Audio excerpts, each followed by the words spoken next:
O Silvio Santos não quer ser político. O Silvio Santos vai defender os interesses do povo. Quem acredita em mim deve votar no 26. Mas naquele ano, 3 nomes se destacaram na disputa. Após o regime militar, 22 candidatos queriam assumir a presidência da República.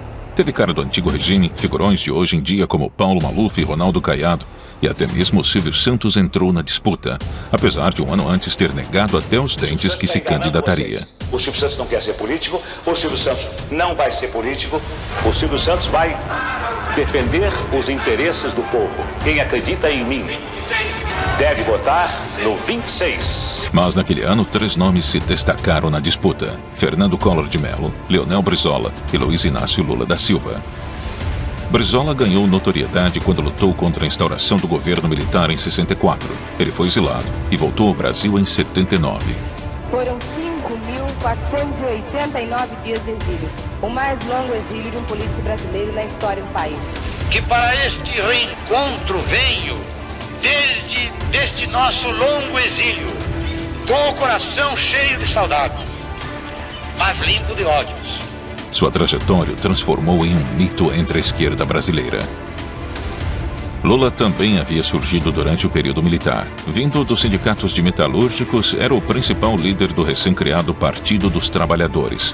A legenda reunia integrantes da esquerda armada, sindicalistas, artistas, intelectuais da USP e até figuras religiosas. Que a forma mais eficaz de distribuir renda é aumentando o poder aquisitivo da classe trabalhadora. Porém, a defesa que Lula fazia dos trabalhadores era contraditória. O próprio Lula não havia trabalhado por muito tempo.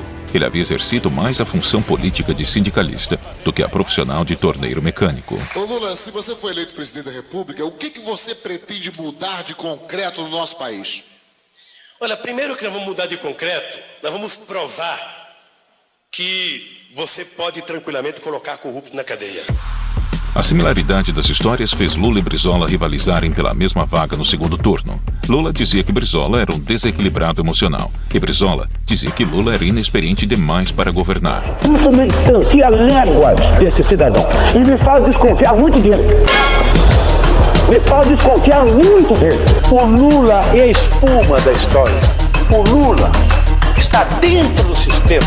Porque há uma diferença ideológica entre nós. Será muito mais fácil derrotar ao Lula no segundo turno do que qualquer um de nós. Ainda tem o agravante, o Lula, que não gosta de trabalhar. Apesar disso, eles competiam pelo mesmo eleitorado, devido às suas agendas revolucionárias.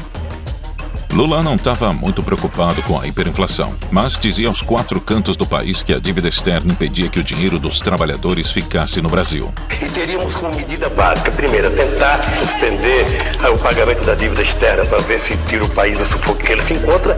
E eu acho que fazendo isso nós iríamos terminar a inflação nesse país a curto espaço de tempo. Quem ganha com a inflação é quem tem muito capital. Brizola entendia a inflação como parte de um sistema econômico. Para ele, falsificar dinheiro novo sempre que o dinheiro acabasse fazia parte de uma boa administração. A inflação faz parte desse modelo econômico desses últimos 40 e poucos anos. Defendia a reforma agrária e distribuição de renda e muito Estado para conseguir tudo isso. Com o início do meu governo, este país vai começar a mudar. As instituições voltarão a ser sérias e respeitadas. Vamos restabelecer a credibilidade e a confiança nos partidos e nos homens públicos. A vaga no segundo turno era certa. Se a eleição fosse hoje, os resultados seriam esses. Luiz Inácio Lula da Silva, do PT, seria o terceiro, com 11%.